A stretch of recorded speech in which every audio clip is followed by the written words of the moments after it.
Ndraimbava makasika ny vavaon'ny fandriampahalemana kosa dia mandray ny fiaonana iraisam-pirenena makasika ny fametrahana ny fandriampahalemana isika eto Madagasikara.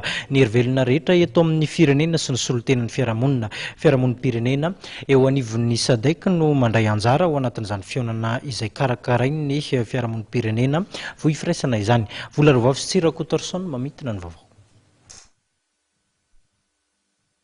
Ny fandriampahalemana, ny fampihavanana ary ny fifidianana ireo no teboka telo anisan'ny fatoan'ny adevitra mandritra ty atrikasa izay karakarain'ny fiarahamonim-pirenena voa ifiraisana izay tarihan-dramatoa Lalao Randriamapionina.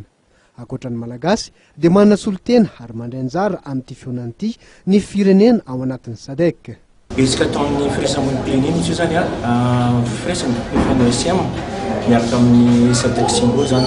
Tsara madiny zany fa ny plateforme membre ny Conseil des ONG SADC ary misy fiara-miasa akaiky zany eo amin'izay zany.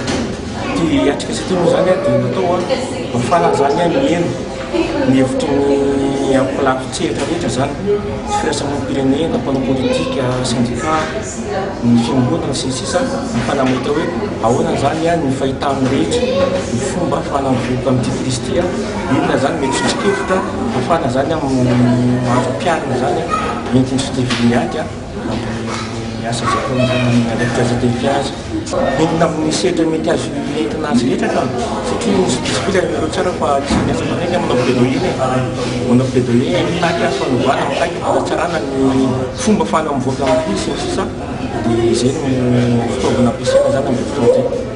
Zava-dehibe manko ny azavana ny hevitra ny rehetra satria iny zany mba moramora kokoa zany mampanisy lahatra ny rehetra rehefa ny rehetra miaraka mandeha anjara ny famoahana zay zay. Itoky hatramin'ny rapitso zoma 12 Marsy ty atrikasa ty ary atolotra ny androm-panjakana samihafa toy ny FFM, ny gouvernemanta, ny fehi-kevitra izay mivoaka amin'ity dingy ity araka nambarany avy eo anivon'ny fiarahamonim-pirenena voa ifiraisana mpanomana ny hetsika.